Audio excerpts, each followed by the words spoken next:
Hello. Welcome to Brian's Glove Project. I'm Brian. Many years ago, I was living in the country north of the Toronto airport, and there was a pandemic scare.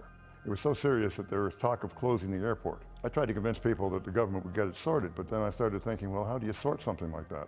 You close out a major airport the size of Pearson or Gatwick. The economic consequences are national and international. And how do you clean it?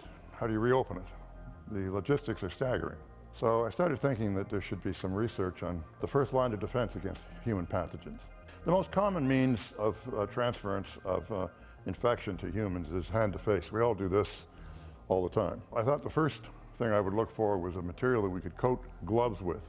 I came up with a list of parameters that I thought this material would have to meet in order for it to be useful for this application. First, it had to, of course, be a broad spectrum killer of all human pathogens. It would have to be safe. If your child or your pet ate it, no harm would come. It would have to be ubiquitous, found everywhere on the planet, so no country could control it, no government could control it. It would have to be cheap, so governments wouldn't be able to say, well, it's too expensive, we can't do it. It would have to have a long shelf life, so you could build them ahead of an emergency and come back and use them 20 years later. There was one technology that looked like it could do everything.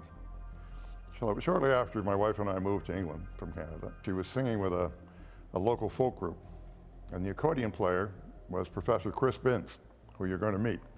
Professor Binns was a PhD in the very technology that I felt held the most promise at the University of Leicester, and we were living in Leicester at the time. So we became friends. We went into his lab and cobbled together the necessary pieces to make what they called Brian's gadget, which enabled us to deposit this material, which is silver nanoparticles, on little strips of cloth. Silver has been used medically for thousands of years. We put little strips of cloth in this gadget and inoculated them. I stapled them to clean old socks, and then I walked through public places, put them into sandwich bags, and brought them back to the university. The results were actually astonishing. The treated areas grew nothing. And the untreated part of the sock was just, after being put in a Petri dish to incubate, was just terrible. It stunk so bad they had to leave them in the freezer. I asked Primrose if she would test this in her lab on MRSA, which is one of the nasty streams of superbugs. And when I called her up a couple of days later and asked her what happened, she gave me a 3-word answer: killed it dead. We now have what we call Brian's big gadget, 100 times bigger than the first one, so we can deposit on a full glove.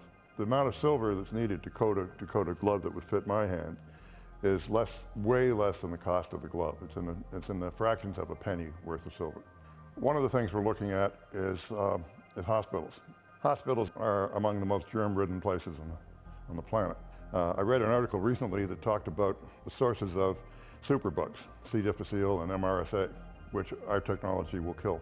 And the largest source in the hospital, in most cases, was the curtains in the emergency room gurneys. So we're also going to study how many times you can wash the material with its coating and reuse it. We'll publish that data. We're going to give you, the world, everything we learned. Now, there needs to be more study done, more analysis done. This is not as comprehensive as a government could do, or the NHS, or university level, but we think we've got enough data to get people really thinking about how to use this technology. We're testing it on face masks. Face masks are all right for large things like diesel particulate in the air, but they don't do very much for viruses and bacteria. From the very early stages, when I had this idea, I knew I wanted to give it away. It's been my experience that the more minds you have working in something, the more applications you can find, the faster you can grow a technology. And this is something that potentially has applications all over the world in many different circumstances.